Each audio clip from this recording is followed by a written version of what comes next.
Memutar suara alam dan kicauan burung di kafe atau restoran sekilas tampak seperti solusi sederhana untuk menghadirkan suasana nyaman tanpa harus membayar royalti musik.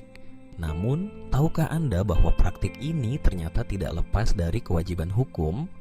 Banyak pelaku usaha kuliner yang mencoba menghindari pungutan royalti dengan memutar rekaman suara burung, gemericik air, atau suara alam lainnya. Mereka berharap tanpa adanya lagu atau musik ciptaan komposer, mereka bisa terbebas dari biaya royalti. Namun, faktanya tidak demikian.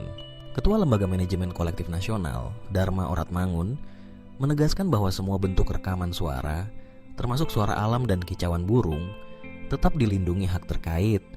Dalam Undang-Undang Nomor 28 Tahun 2014 tentang Hak Cipta, disebutkan bahwa rekaman suara atau fonogram apapun yang diproduksi oleh seseorang atau perusahaan tetap berada di bawah perlindungan hukum. Dengan kata lain, produser rekaman suara tersebut tetap memiliki hak eksklusif atas pemanfaatan karya mereka. Jadi, ketika kafe atau restoran memutar rekaman suara burung atau suara alam, mereka tetap wajib membayar royalti kepada produser rekaman, sama seperti jika mereka memutar lagu. Praktik memutar rekaman suara alam sebagai solusi untuk menghindari royalti pun dianggap sebagai narasi yang menyesatkan. Dharma Oratmangun menyayangkan masih adanya anggapan di kalangan pelaku usaha bahwa suara alam bukan objek yang dilindungi hukum.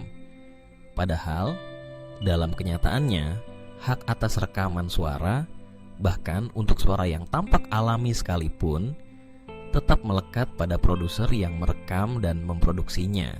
Selain itu, tarif royalti sudah diatur secara resmi dalam Keputusan Menteri Hukum dan HAM HKI Kontri 2 2016. Untuk bidang usaha jasa kuliner seperti restoran atau kafe, terdapat dua jenis royalti yang harus dibayarkan: royalti pencipta dan royalti hak terkait. Besarannya pun telah ditetapkan, misalnya untuk kafe dan restoran, royalti pencipta dan royalti hak terkait masing-masing sebesar Rp60.000 per kursi per tahun. Sementara untuk pub, bar, dan bistro, besaran royalti dihitung per meter persegi, dan untuk diskotek atau klub malam tarifnya bisa mencapai Rp250.000 per meter persegi per tahun. Pembayaran royalti ini dilakukan minimal 1 kali dalam setahun dan dapat diurus secara daring melalui situs resmi LMKN. Menghormati hak cipta dan hak terkait bukan semata-mata tentang kewajiban membayar, tetapi juga bentuk penghargaan atas kerja kreatif produser rekaman dan pencipta lagu. Inovasi dalam dunia rekaman, baik itu musik, suara alam, maupun suara burung, tetap membutuhkan keahlian, waktu, dan biaya produksi. Oleh karena itu, wajar jika hasil karya tersebut mendapatkan perlindungan hukum dan kompensasi yang layak.